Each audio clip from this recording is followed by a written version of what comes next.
I'm Amy Halpern-Lapp. And I'm John Moscow. Welcome to Ethical Schools.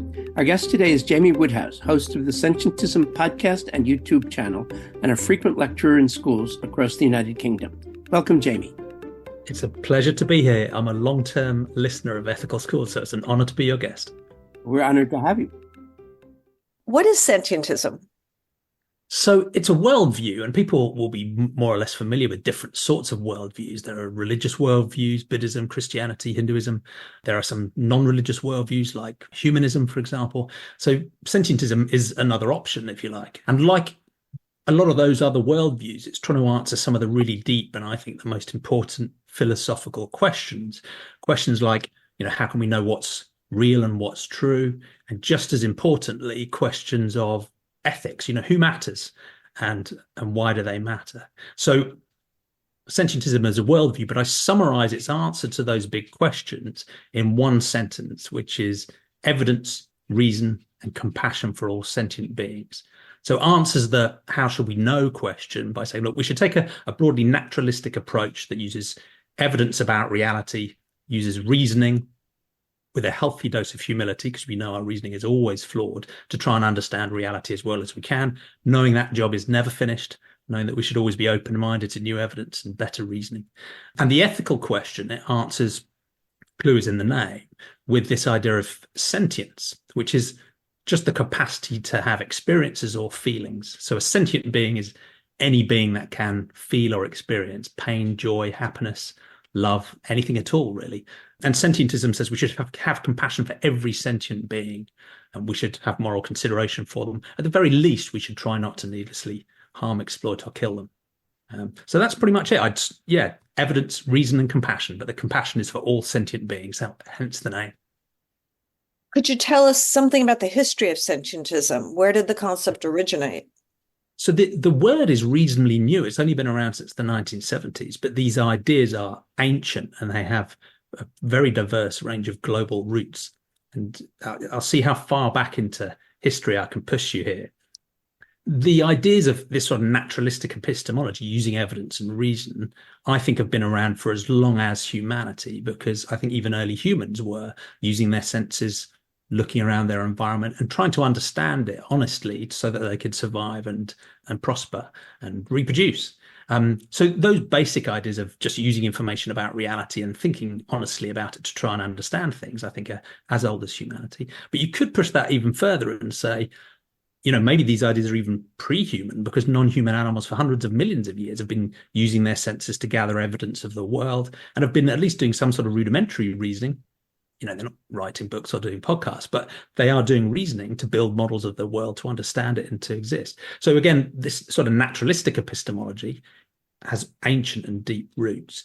And through different human cultures, you can see those patterns as well. So in different parts of Eastern thinking, African thinking, ancient Greek thinking, you'll find some interesting people who are saying, look, I'm not going to use maybe a faith-based approach. I'm not going to use a dogmatic approach.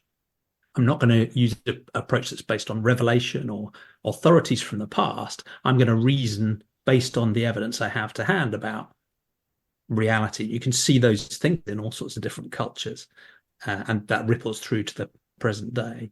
But the other side of sentientism, the ethical side, also has really ancient, deep roots. So the basic idea of compassion, for example, goes back a long, long way, again, to the roots of humanity and even beyond, because again, I'd argue that non-human animals today and for hundreds of millions of years before we were around, many mothers would care about their offspring and vice versa. Many non-human animals and hopefully human animals care about their group members. So that raw idea of compassion is something that has an ancient evolutionary basis. But then this idea about not just caring about those in your kin or around you, but caring much more expansively, again, ripples through a bunch of different cultures. So many people will have heard of the term ahimsa, for example. It's very familiar to the Dharmic religions. And in simple terms, that's a philosophy of non-violence or do no harm. And the idea there is not just do no harm to humans, it's do no harm to any being that can be harmed. And a being that can be harmed is a sentient being, a being that can feel the harm you're doing to. So those ideas both have a sort of naturalistic way of understanding the world and a really broad compassion for all beings that are sentient have deep and ancient roots. But then this word is quite a new way of bringing those two things together and saying, let's use both of those things together, a naturalistic epistemology and a sentiocentric compassion, if you like. And I can tell you a little bit more about the history of the word if that's useful, but that's more the history of the ideas. Do we know for sure who or what is sentient? Well, I would argue one of the important things about this naturalistic commitment, this using evidence and reason approach, is that in a way, you're never 100% sure of anything. So you can take some formal systems like maths where you define the structure in such a way that you can be pretty sure in a particular type of maths that 2 + 2 = 4. That's a level of certainty that's enabled by the structure of that system. But when we're thinking about the real world, I think a healthy naturalistic or a scientific approach would say we're never 100% sure about anything. So that certainly applies to sentience. I think there is always going to be some degree of uncertainty about sentience. I could say I've got a little bit of uncertainty about your and Amy's sentience. But I'm very confident. I'm certainly confident enough to give you moral consideration. And the reason I guess I'm confident in your and Amy's sentience can help with an idea about how we might ascribe it more broadly. So one, I can just engage with you. Your communications and your behavior indicates that you probably have an experience going on inside. You have a perspective, you have interest, you have your own model of the world. You might not, you might just be an automaton that's been cleverly put together. But I think from your behavior and your communications, I can infer that there's a sentient being behind the eyes I'm looking at on the Zoom call. I can also think about our common evolutionary history and say, well, we're pretty much the same sorts of machines, really. We're Homo sapiens. If you look at our genes and our bodies and our brains, there's a lot of evolutionary common history there.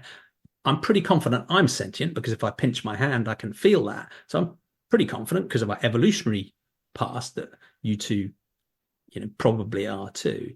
But you could also look at our information architecture. So you could put us under a fMRI scanner or some other similar sort of technology and see firings going on in our nervous systems and our brains that look pretty analogous when we're undergoing similar experiences. So again, if I know it hurts me when I pinch my hand and I can put you in an fMRI scanner and see very similar patterns going on, again, it's not a guarantee, but these are at least 3 lines of inference that can indicate that, you guys are probably sentient. And we can use those similar lines of inference with non-human animals as well. And they're the main type of non-human sentient being that are around at the moment. And one alternative approach from those sort of scientific lines of inference is you can just look into the eyes of a puppy like the one sitting at my feet.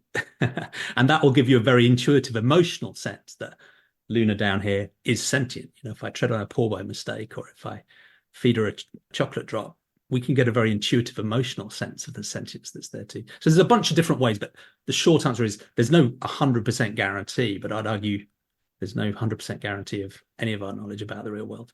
What do you say to someone who thinks that plants are sentient? I think we should be open-minded about it because this sentientism worldview doesn't give us a list of types of things that are sentient. It doesn't say artificial intelligence can be or can't be. It doesn't say certain types of animals can or can't be. It doesn't say plants can or can't be. But it does say, look, whenever we're trying to work out what's true, we should use evidence and reason and this broad naturalistic approach that should lead us to have probabilistic views, right? Instead of having a belief that is yes or no, we should have degrees of confidence that should line up with the strength of the evidence. Those views should also be provisional, in that if the evidence changes, we should be willing to change our views. And when it comes to ethical stuff, we should probably be prudent as well and be, a little bit cautious about what we're doing so we don't accidentally cause harm by mistake. So the approach I'd take with plants is say, well, we should be open-minded. We should use those lines of inference and, decent quality naturalistic and scientific thinking to work it out and come up with the answer. A more direct answer is really to summarize the modern scientific consensus about plant sentience. And that is pretty strongly that given what we know now, they're very, very unlikely to be sentient. They seem to quite often have complex behaviors and the ability to even communicate amongst each other. But because of their information architecture, the rigidity of plant cell walls, because of their evolutionary history, which tends to involve much more limited mobility and choices that they need to make from animals and from their behavior and communications, it seems very unlikely they're sentient. And part of the reason for that is, I think the evolutionary story about how sentience came to be is really helpful in understanding what sentience might be. And there are lots of different schools of thought, but my favored one is that sentience probably emerged sometime in the Precambrian because there were very simple animals that for the first time started to exist in a more complicated landscape that they needed to navigate to survive. So very rudimentary, light responses or nutrient responses developed into a richer sense of how am I doing now? How am I doing now? That proved really useful in evolutionary terms to basically take them towards good stuff and away from bad. And I think that was probably the root of sentience in the very simplest animals. And then that capability has expanded out and followed the animal family tree, as rich as it is with all of the leaves, the branches and twigs, and even includes the three of us sitting on the Zoom call today. So again, too long an answer, but the short answer is be open-minded, but at the moment, I think it's very unlikely. Taking the timeline in the other direction, does the sentientism worldview take future generations of sentient beings into account? It does. It certainly leaves the door open for that. But one of the annoying things about sentientism is because it's so basic, it just says evidence, reason, and compassion for all sentient beings. It's also very pluralistic. So it leaves the door open for all sorts of different beliefs and also lots of different ethical systems, as long as every sentient being counts. But I think in that framework, just as maybe a humanist approach would care about future humans who haven't yet been born, that's part of the reason many of us care deeply about the climate crisis. A sentientist stance would do the same thing and would say, well, sentient beings that exist today clearly matter, but we should also bear in mind that if there are sentient beings that will exist in future generations, they will also have the capacity to suffer and feel joy and pleasure or whatever they feel. And that should matter to us too, at least in anticipation. Yeah. Does sentientism call on everyone to act in specific ways? Like, for example, should everyone be vegan? So let me answer that question directly. I think yes. But let me explain the reason why. Because sentientism is what I call ethically pluralistic, right? So it says, look, there's all sorts of different ethical systems you might deploy, and many of your listeners will be familiar with these from your podcast previously, and just the whole concept of ethical education and schooling. So just as some examples, there's the idea of a feminist care ethic that focuses on our responsibilities for care for each other in a relational context because of the nature of the relations we have. There are virtue ethics that focus on what does it mean to be, a good person. There are deontological ethics, which think about different types of rules that we should follow, maybe that can link to ideas about duty or rights-based ethics, for example. And there are consequentialist ethics, which worry about the consequences of things and say that we should judge our actions based on, well, what's the result, including ideas like utilitarianism. So sentientism, again, is somewhat annoyingly pluralistic. It says, look, you can use all of those systems if you like, or a mix of them, but the only thing we insist on is that you grant serious moral consideration. You have compassion for every sentient being in that system. So if you want to follow a feminist care ethic, you have to recognize our responsibility for caring, at least in some minimal sense, for all sentient beings. If you're a virtue ethicist and you want to think about the virtues of justice or kindness, we have to extend those concepts of justice and kindness to all sentient beings. If you want to be a utilitarian, utilitarianism tends to do this automatically because it recognizes all well-being and all suffering is salient. So if you want to be a utilitarian, then the suffering and the well-being of every sentient being counts towards what we consider. So you can use any of those systems, but you have to include all of the sentient beings in the scope of moral consideration. So the reason why I suggest that veganism is an implication of sentientism is because even whichever one of those systems you use, I think there's something common to all of them, which is that if you're going to grant moral status or moral consideration to someone or have compassion for them, there's those terms to mean anything at all, they have to mean at the minimum that we would commit not to needlessly harming, exploiting, or killing that being. Because I would argue if you would needlessly harm someone, by definition, that means you don't have compassion for them. So that, in a technical term, is called non-maleficence, which is just, I'll try not to do bad stuff to you. it doesn't say I would help you, or I would be benevolent, or I would, have to be super demanding ethically and make sacrifices to go out of my way to help you. But at the very least, I wouldn't needlessly harm. And when you look at the definition of ethical veganism, many people think of it as, a sort of purity thing where it's like a binary switch where it's on or off. But actually, veganism is a philosophical stance that just commits to doing what we can as far as practical and possible to avoiding the exploitation, harming, and killing of sentient beings or animals. So in that sense, it almost becomes the same thing. Veganism itself isn't demanding. Veganism doesn't suggest you should go and help animals.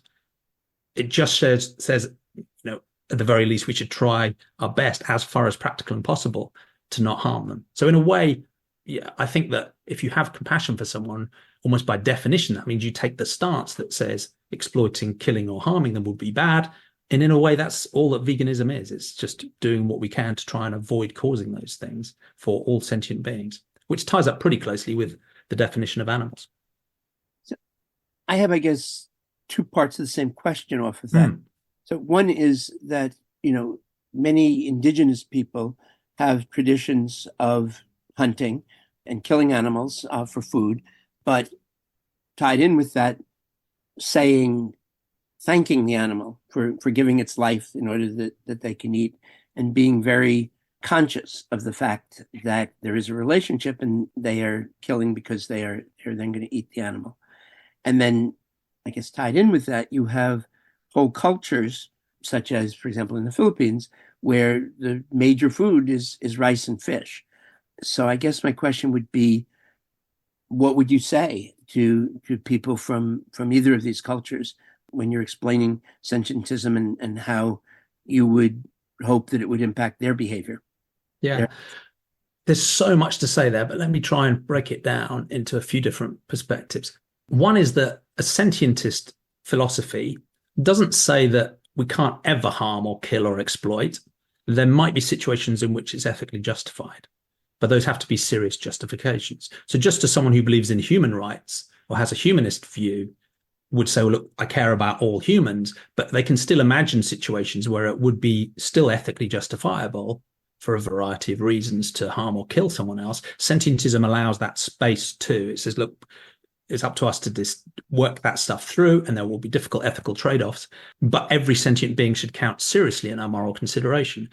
So if there are situations where someone genuinely has, little other option for survival or sustenance, then, we will, in those circumstances, ethically allow harm or killing of, non-human animals or human animals, for example. So that's one thing. There is space for justification of harm. It's not you must never harm. It's you must never needlessly harm. So if there is a genuine need, and by a genuine need, I don't mean, I like bacon sandwiches. I mean, actual need, there's space for that. And there's space for that in ethical veganism too, because again, it's about where practical and possible. It's not a purity thing. The second thing I would say is that I think many people, we should be careful here as well, because there are so many different cultures that we might describe as indigenous. We can't really summarize across them, but there are examples of different indigenous cultures that, as you say, actually are quite close to sentientism in a sense. They're closer than much of the Eurocentric cultures, because they recognize, sometimes through ideas like animism, that there is a being that warrants some moral consideration, even in the animals they hunt. So I think, many people who have those types of worldviews will already be quite open to a sentientist way of thinking. And many of those conversations go on all the time. And I've had some fascinating conversations with people who come from those types of cultures about the links between animism and sentientism. And I think the difference I'd draw is that we have to be careful as humans, from whatever culture we come from, that we don't fall into patterns of self-justification for the things we're doing. So when you talk to an American rancher, for example, they will quite often talk about their relationship with the cows on their ranch as being symbiotic, and they will express gratitude for the animals, gratefully giving up their lives for us to have a nice steak. That is what's going on in the rancher's mind to justify business and their livelihood, what they're doing. It doesn't genuinely, with integrity, reflect of the cow or the steer. happen in all sorts of other cultures as well, where we might say, I'm thanking this animal for being hunted. But the reality is, if we take the perspective of that animal, they don't want to be harmed. They want to live a long, full, happy life with their family. And that's what sentientism is saying, is that, or rather than us projecting our views onto non-human animals or other humans, we should have a high integrity, genuine attempt to really understand what their interests and their perspectives are, and try to act with that in mind, even if we end up justifying harming them. And then I guess the final thing I'd say is one about practicalities and implications and change and transition. And just as when, if I was here talking about humanism today and said, look, we should grant universal human rights to everybody, and someone said, well, how are you going to solve world peace and make sure we solve world poverty and everyone is prosperous? I might say, well, that's a great conversation, but it doesn't undermine the idea that we should grant universal human rights to every human just because it might be difficult to put into practice. The same is absolutely true with sentientism. There are some parts of current human practices that might be quite easy to transition to something that's much more compassionate. For example, taking industrial animal agriculture in the West and transitioning it to plant-based agricultural systems. Culturally, that might feel difficult. Socially, it might feel difficult, but technically it's trivially easy and will have loads of other benefits as well. But then there are other cultures around the world, as you say, whether in Malaysia or fishing communities in South India or Indonesia, where the dynamics are very different because those communities are much more deeply embound with industries that exploit or harm animals.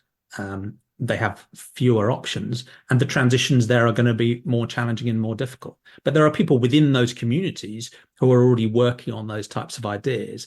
And to be honest, often those cultures are more open to sentientist ideas than a classical Eurocentric Western culture is. So I'm quite optimistic that both, there are different transition paths for different cultures that may look very different, but in each of them, people within those communities are very open-minded about trying to make those moves and those shifts at different paces. Sorry, a long answer, but hopefully it sort of covers the bases. It's a rich and complex very, very topic. helpful answer. Thank you. So far, we've spoken mainly about doing less harm, right? Would you say that the sentientism worldview calls for any kind of actively helping sentient beings to thrive? So the baseline it draws is more about try not to harm. That's the non-maleficence I talked about. Almost everyone I know who calls themselves a sentientist in our communities and our forums and who just likes the worldview and says, look, that describes me. Nearly everybody, even if they do prioritize suffering and thinks, suffering is worse than well-being is good, for example, which is a reasonably common view, that well-being and happiness and joy and the positive things about life absolutely matter. They matter to those individuals and they matter to ultimately all sentient beings. So they see value in the positive. It's not just avoiding the negative. And for many people, that does lead into certain degrees of obligation to help others. And people will prioritize that in different ways. They might execute that in different ways. Some people might be more expansive and global and multi-species. Some people will be more focused on their local community and the people around them. But yeah, I think nearly everybody would have, layer on a positive, benevolent obligation on top of that minimal, try not to harm baseline. Yeah. But again, that's a very active and difficult area of debate. How demanding should ethics be on us, and how should we prioritize? Fine, we grant moral consideration to every sentient being, but we practically can't do that exactly equally. We all have to prioritize and make difficult choices. How do we do that? There's a whole world of discussions that still continues on top of this baseline that I'm suggesting we agree. Schools are starting to teach about climate change. What's the relationship between sentientism and concern about climate change? It's a really rich relationship, because if we have a concern for the 8 billion humans here, we care about climate change because of the impact on those 8 billion humans, right? The rising temperatures, the pollution, the wildfires, the whatever it is, right? If we extend our compassion out to all sentient beings, those currently are under our control or those living in the wild, we're probably talking about quintillions of sentient beings that are out there in the wild, all of whom are also impacted by the climate and environmental crises that are going on too. So I would argue that if we move from a human-centered approach to a sentientist approach, that just boosts our motivation by an enormous factor to really address some of these problems. And it also opens the door to some solutions too, because one of the beautiful things about extending our compassion further, just as it has been so far in our fight for human rights, is it's good for people doing the extension. It's not just an altruistic thing that's good for, the people we deign to grant moral consideration to, right? It's good for the people doing the extending. It's a collaborative thing. And that works really powerfully in the climate space too, because quite often the way we are deliberately exploiting non-human animals, particularly through animal agriculture and fishing, is one of the major causes of the climate crisis in the first place. So by transitioning that to, for example, a plant-based set of food and agricultural systems, not only do we benefit, avoid catastrophic ethical harms that frankly are needless, but we also help ourselves selfishly in terms of mitigating the climate crisis. So whether you're thinking about land and water or air pollution, when you're thinking about land use and the links to vast swathes of deforestation or biodiversity loss, most of which is driven by animal agriculture. And when you think about the emissions generated from animal agriculture and fishing, whether it's CH4, CO2, it's approximately a quarter of the emissions are generated just from agriculture, and nearly all of that is from animal agriculture. So there's a big win-win there. But there's an interesting wrinkle around the climate and the environment as well, in which many people will say, look, my concern for the climate isn't just about humans. I care about the environment itself. I care about the earth as Gaia. I care about ecosystems. I care about species populations and habitats and rocks and rivers and trees. And maybe I think we should grant rights to nature too. So they will say, look, Jamie, I'm going beyond sentientism here. I'm caring about things and concepts and systems that, aren't sentient, rocks, rivers, trees, and I don't think the earth is sentient either, although some people will disagree with me on that. So in a way, that feels like an even more generous ethical stance, because you're going even beyond the sentient beings. The challenge I see is that quite often that stance really is just a veneer on a human-centered way of thinking, because I think what many people really want when they're thinking about that big environment out there is really about a sort of human aesthetic preference for nature being pretty, or it comes back to the ecosystem services that us humans need, that we want to live in. And you can see whether that's true or not. You can see whether it's a genuine ethical concern or whether it's just a veneer on anthropocentrism, based on whether those people who have a rich, broad environmental and ecocentric concern, that's the sort of next level beyond sentientism, is a sort of ecocentric view or a biocentric view, whether those people grant serious moral consideration to sentient beings. Because if they exclude farmed animals or wild animals from their consideration, but claim to care about rocks, rivers, trees, ecosystems, and the earth as Gaia, then again, I think something has gone wrong. We've started to care about things that can't care, whereas other sentient beings care about themselves, and that's why we should care about them. And there's a deep moral difference between kicking a rock and kicking a puppy, and there's a deep moral difference between cutting a carrot and cutting a pig. And the difference is, does that entity you're affecting, do they care about what you've done? And if they care, we should care about them. That's another way of getting into this sentience idea. So again, sorry for rambling on, but hopefully that answers the question. What would you like K through 12 teachers to know about sentientism? So I'd love teachers to know about the worldview and understand that it is, it's these two simple things. When it comes down to epistemology, take a naturalistic approach, the evidence and reason side, and on the ethical side, it's about sentiocentrism, a compassion for all sentient beings. So I'd like them to know that. But in terms of the both educational systems and curricula and how we handle things in the classroom, it's quite interesting how this idea can play in, because it's such a broad worldview. It affects how we know everything, and it affects everything to do with ethics as well. So I think use these ideas through all sorts of different subjects.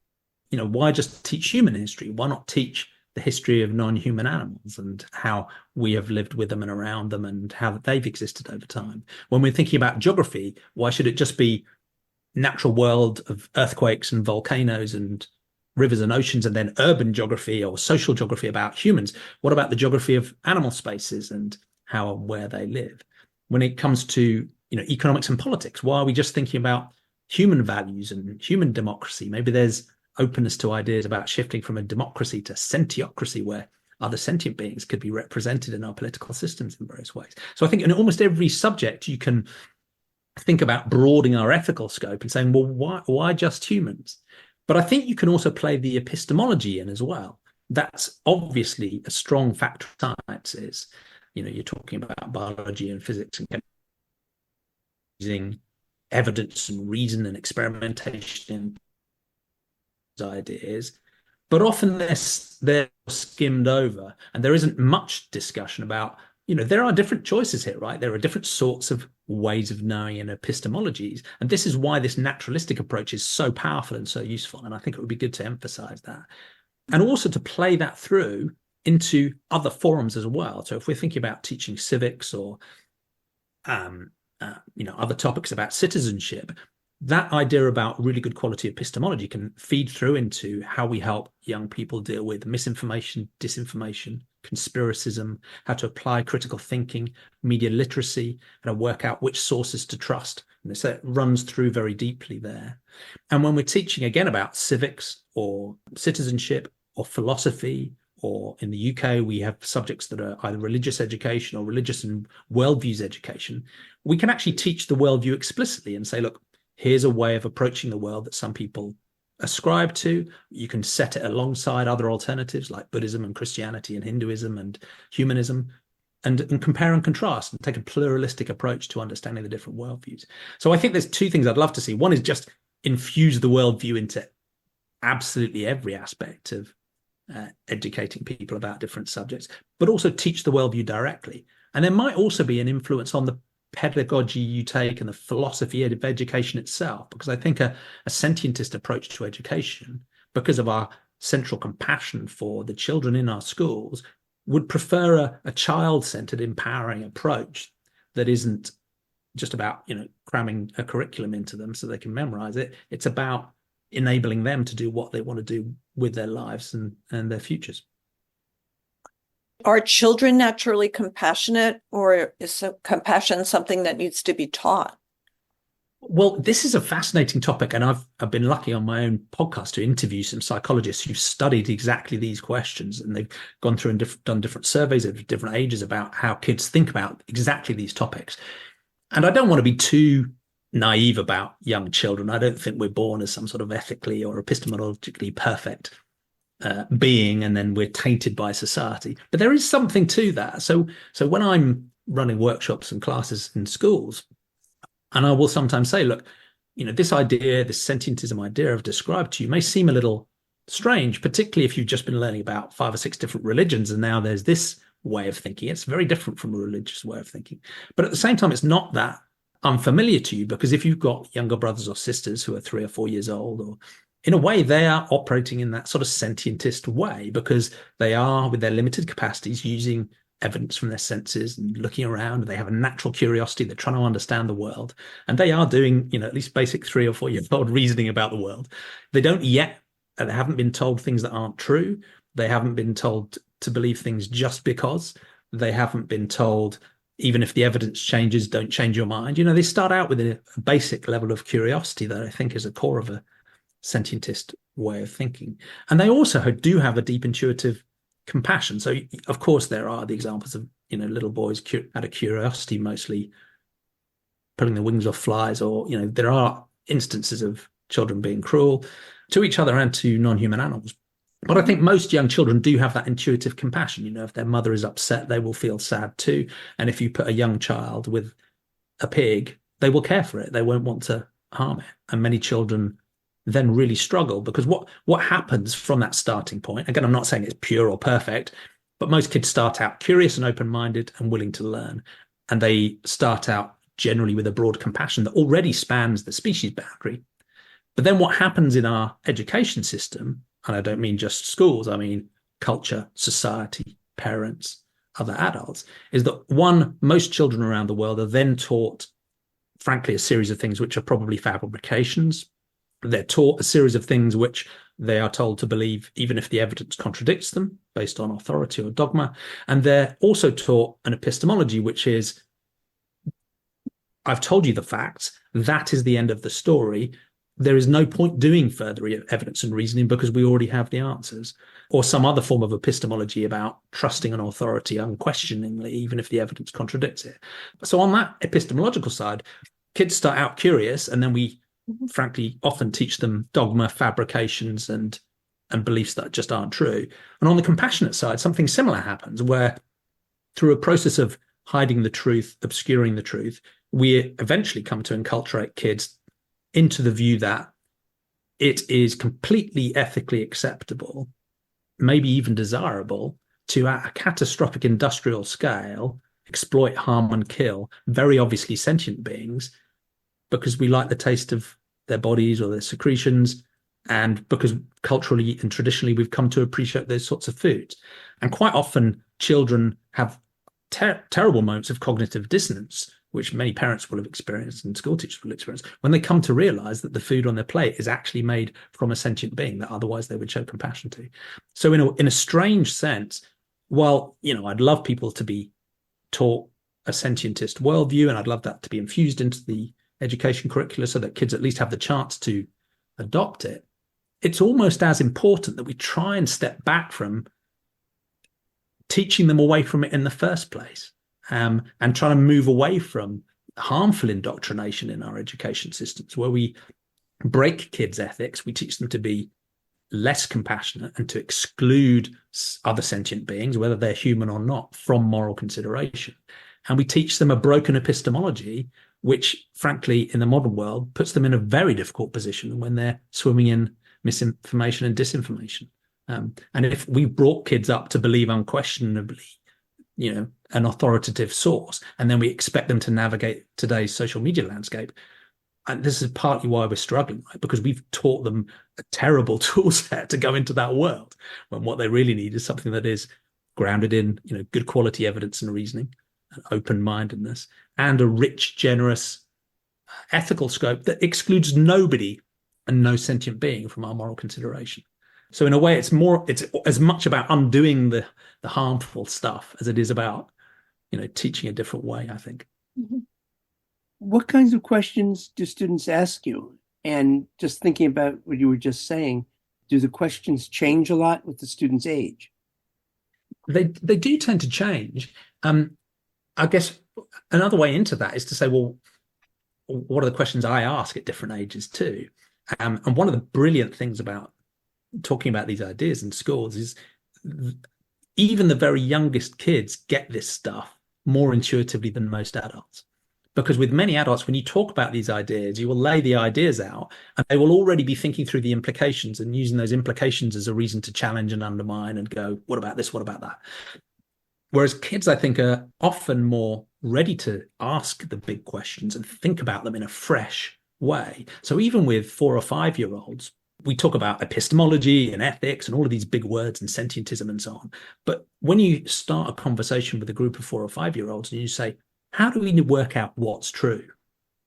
The conversation you can then have is mind-blowing and brilliant and fresh and exciting, and you can go into all sorts of different directions. And then when you also ask them, who should we care about? And what should we care about? Again, these really simple, basic questions can go everywhere. I should answer your question, but the questions do change.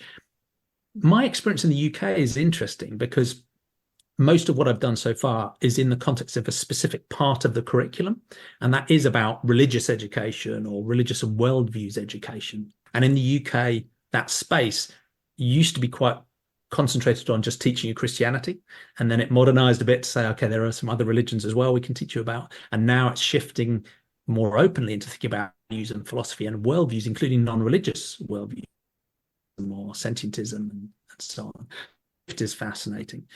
But quite often it is set in the context of a bunch of kids who've just been learning about a load of different religious worldviews. So some of the questions I get is, will reflect that. They'll be saying, well, what are your rituals? What are your ceremonies? Who are your authority figures? Do you have a church? Do you have a building? And quite often the answer is, well, not really. This is just a worldview. This isn't a religion at all. It's just a way of thinking. So we don't have bosses. We don't have rules. We don't have, rituals. We don't have things we do on a Sunday or a Saturday. So that's one class of questions where they're thinking, well, is this just another religion? And the answer is one, no, it's a worldview. It's a way of thinking. The other thing that tends to happen is because they're used to being taught religious worldviews that offer them quite often, I'm being a little unfair here because this isn't true, because many religions, inquiry and openness are part of what they teach as well. But often the simple story told to kids is quite a closed story. So, who created the universe? Who created humans? What are the rules we should follow? What are the rituals we should do? There's an answer, right? And it's in the textbook and you read it and that's it.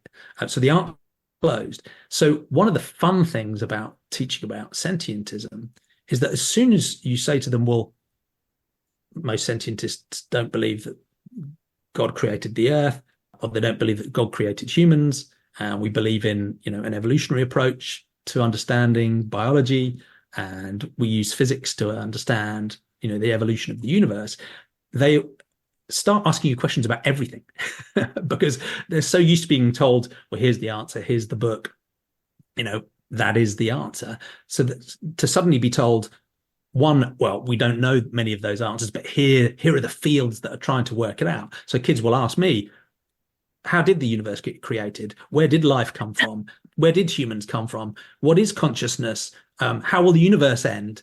What do you mean that banana I had for lunch is my cousin? So I mean, it's absolutely brilliant. But it's such a buzz having those conversations because it's not a closed subject where you say, well, we've taught you this old book and now you know the answers. It's a gateway to the entire fields of the humanities and science and philosophy.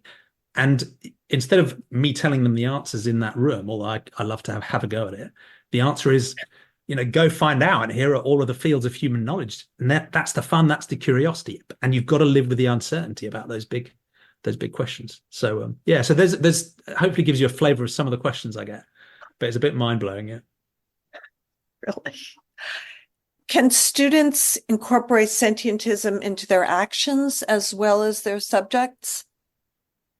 Yeah, absolutely. I mean, like any worldview, in a way, it influences almost everything you think and do because it's the grounding for the things you believe and it's the grounding for what you think matters and what you think it means to lead a good life. So it's quite hard to summarize the implications of that, but I think for many students it would reinforce universal compassion for all humans. It would reinforce a commitment to reject all negative forms of discrimination, whether that's homophobia, transphobia, casteism, lookism, racism, sexism, the list goes on, right? There's sentientism, like humanism would say, look, we should reject all that stuff, right? We're all sentient beings. So I think it has those types of implications for our intrahuman ethics and the problems we face within the human species. It clearly has implications for that radical extension to non-human sentient beings or, in shorthand, animals. And most students have already broken that boundary already because they care about companion animals in their homes or selected wild animals. So we're just being consistent here and saying, look, let's go beyond that. But that does lead students into thinking about, their product choices and ideas like veganism and many other implications in that space. And I think it would also shift the way they think about epistemology too. Hopefully it would help them develop their skills in critical thinking, trusting the right sources. Does that obvious grifter flogging supplements and online courses that I saw on YouTube really understand what I need for my personal health, or should I go somewhere else, right? So I hopefully, as they navigate this complex and messy world of disinformation and conspiracism, that naturalistic commitment would help them as well. So there's a bunch of things there I hope a student could build in. And I think there are also changes that students can suggest their schools make too, whether it's getting the school to sign up to a plant-based treaty or trying to influence the school's own curriculum to infuse some of these ideas. And I think could be powerful sort of next steps for students that like the worldview. Your website describes sentientism as a worldview and a movement. Would you explain the movement aspect? I should probably put movement in inverted commas because it's very anarchic so far. At the moment, there's no sort of organization or NGO or charity. There's no membership. There's no money. There's no structure really. But there are online forums and communities where people come together and discuss these ideas. They're open to anyone interested, not just sentientists. There's the website, there's the podcast, and there's the YouTube, and there are more and more people who are, whether it's on their Twitter bio or something else, saying, I'm a sentientist and using it as a label to identify them. So there's an amorphous, anarchic, there are people out there who think this way, most of whom have never heard of the word sentientism, by the way. This is a more common way of thinking that we might think, and many of those people just think this way but have never heard of the term yet. So those people are out there, and they exist, and they're in around 120 different countries so far, based on the membership of our different social media forums. But the other aspect of a movement is, okay, what's the movement? What are you actually trying to do? And I think most of the people who say, well, yeah, I think I have a sentientist worldview, are already acting on it in some specific ways. So they might be working on human social justice causes. They might be working on animal advocacy. They might be working on ideas about mitigating wild animal suffering or promoting veganism or a just transition to a plant-based world. They might be working on improving critical thinking in schools or better epistemology or countering misinformation or conspiracism. So there's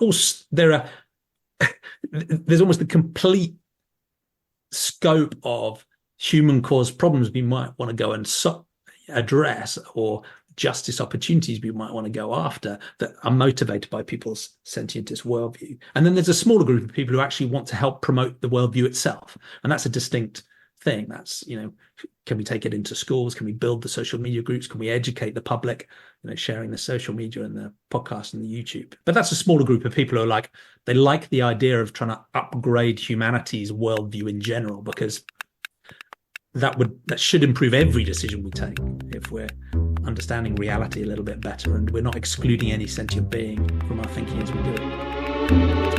This has been fascinating. We'll post links to your website and social media along with this episode. And we just want to thank you, Jamie Woodhouse.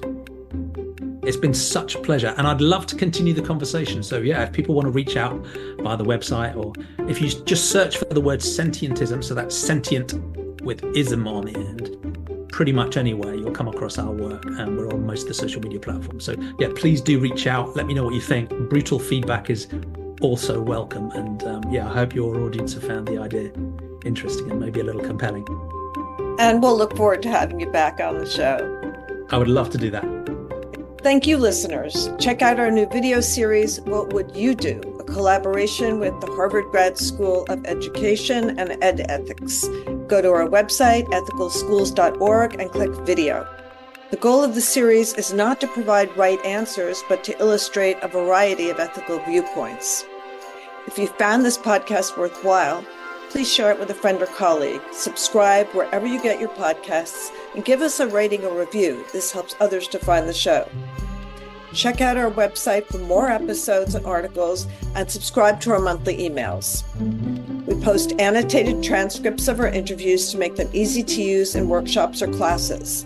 Contact us at hosts@ethicalschools.org. We're on Facebook, Instagram, and Threads at Ethical Schools. Our editor and social media manager is Amanda Denchi. Until next week.